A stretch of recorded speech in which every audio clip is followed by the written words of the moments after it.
বাজার সদাই করতে হয়, স্কুলে পড়ি 10-20 টাকা চাইলে তো আর সবসময় থাকে না। পানি বিক্রি করে 200-300 টাকার মতো লাভ হয় আমার। মানে তোমার ইচ্ছা হয় না যে না, আমি কাজকর্ম করবো না, এখন এখন পড়ালেখা করবো? ইচ্ছা হয়, কিন্তু কখনো মনে চায় না যে আমি এই পানি ব্যবসা ছাড়া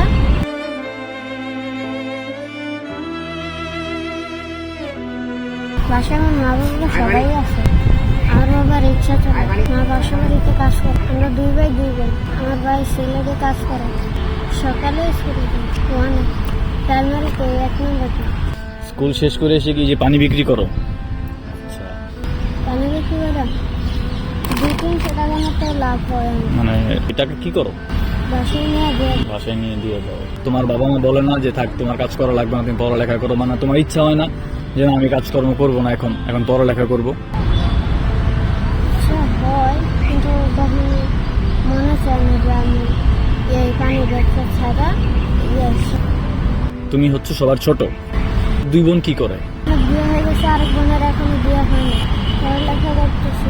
স্কুল শেষ করে বাসায় যাবো, বাসায় গিয়ে খেলাধুলা। এবং তোমার বয়সে অনেক ছেলেরা আছে যে খেলাধুলা করে, এখন খেলাধুলার সময়, ছোট বয়স, তো তোমার ইচ্ছা করে না?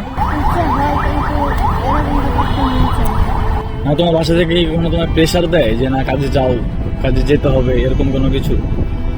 মানে তুমি হচ্ছে এটা নিজের থেকেই করতেছো বাসায় হেল্প করার জন্য? এই টাকাগুলো নিয়ে আমার কাছে দিয়ে দাও। বাসায় রুম ভাড়াও তো দিতে হয় 550 টাকা। তারপর আচ্ছা। বাজার সদাই করতে হয়, স্কুলে পড়ি 10-20 টাকা চাইলে তো আর সবসময় থাকে না। তাহলে একটু পানি বিক্রি। এই জন্যই হচ্ছে তুমি মূলত কাজ, এই পানি বিক্রি করো, বাসায় বাসায় কিছু টাকা পয়সা দাও, আর কিছু নিজে রাখো ওই স্কুলে গেলে খরচ টরচ করতে, টিফিন খাইতে।